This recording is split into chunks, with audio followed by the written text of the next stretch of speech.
അപ്പോൾ ഈ കിതച്ച് വയ്യാതായിട്ട് പോകുന്നത് വേറെ എങ്ങോട്ടുമല്ല, ഞാൻ ഇന്നലത്തെ വ്ളോഗിൽ പറഞ്ഞിട്ടുണ്ടായിരുന്നു നമ്മളൊരു വ്യൂ പോയിന്റ് കാണാനായിട്ട് പോകാമെന്നുള്ളത്. ക്ലൗഡ്സ് ബേ എന്ന് പറഞ്ഞിട്ടുള്ള വ്യൂ പോയിന്റ് കാണാനാണ് കേട്ടോ പോകുന്നത്. കുറച്ചധികം മേലോട്ട് കയറാനുണ്ട്. എങ്ങനെയൊക്കെയോ കയറി അങ്ങനെ മുകളിലെത്തുന്നതിനെ തൊട്ട് മുന്നേ ആയിട്ട് ഈ ഒരു പ്ലേ ഏരിയ ഉണ്ടായിരുന്നു കേട്ടോ. അപ്പോൾ കീനുവിനാണെന്നുണ്ടെങ്കിൽ ഇത് കണ്ടപ്പോൾ പിന്നെ ഇവിടെ കളിക്കണം, പിന്നെ മുകളിലോട്ട് വരാൻ അവന് സമ്മതിക്കുന്നേ ഉണ്ടായിരുന്നില്ല. ഞങ്ങൾ ഇവിടെ എത്തിയിട്ടാണെങ്കിൽ അവൻ പിന്നെയും എൻ്റെ കൈ പിടിച്ചിട്ട് കളിക്കുന്ന സ്ഥലത്തേക്ക് കൊണ്ടുപോകാൻ വേണ്ടിയിട്ട് നോക്കുകയാണ് കേട്ടോ. എനിക്കാണെങ്കിൽ ഇവിടെ നിന്ന് പോകാൻ ഒട്ടും താല്പര്യമില്ല. നല്ല ക്ലൈമറ്റ് ആയിരുന്നേ. കാര്യം എന്താ വെച്ചാൽ നമ്മളൊരു ഈവനിങ് ടൈമിലാണ് പോയത്, അപ്പോൾ തീരെ വെയിലും ഇല്ല, നല്ല രസമല്ല ക്ലൈമറ്റ്. ഫോട്ടോസൊക്കെ എടുത്താൽ നല്ല രസം ഉണ്ടായിരുന്നു. കുറച്ച് പറ്റുന്ന പോലെയൊക്കെ വീഡിയോസ് എടുത്തു. പിന്നെ ഇവൻ തീരെ ഒട്ടും സമ്മതിക്കാത്തതുകൊണ്ട് പിന്നെ നമ്മൾ റിസോർട്ടിലേക്ക് തന്നെ പോകാമെന്ന് വിചാരിച്ചിട്ടോ. ഇനി പിറ്റേ ദിവസം രാവിലെ ഈ സെയിം ഡ്രസ്സ് ഇട്ടിട്ട് വന്നിട്ട് ഫോട്ടോസൊക്കെ എടുക്കാമെന്ന് വിചാരിച്ചു.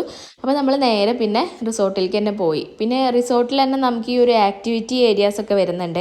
അപ്പോൾ ഏട്ടൻ ഈ ഒരു ടേബിൾ ടെന്നീസ് കളിച്ചു. പിന്നെ അവിടെ വേറെയും ആക്ടിവിറ്റീസൊക്കെ വരുന്നുണ്ട്. ഡിസംബർ ആയതുകൊണ്ട് തന്നെ റിസോർട്ട് ഫുൾ ഒരു ക്രിസ്മസി വൈബായിരുന്നു കേട്ടോ. നല്ല രസമുണ്ടായിരുന്നു പുറത്തിങ്ങനെ നടക്കാനായിട്ട്.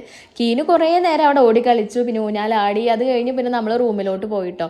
കീനു ഇരുന്നിട്ട് TV കാണുമായിരുന്നു. ഏട്ടനാണെന്നുണ്ടെങ്കിൽ ഒരു മീറ്റിംഗ് ഉണ്ടായിരുന്നു, അപ്പോൾ ഏട്ടൻ അത് അറ്റൻഡ് ചെയ്യായിരുന്നു. എന്നിട്ടാണ് ഞാൻ കീനുവിന് ഫുഡ് കൊടുക്കാനൊക്കെ നോക്കിയത് കേട്ടോ. അടുത്ത വിശേഷം നമുക്ക് അടുത്ത വീഡിയോയിൽ കാണാം.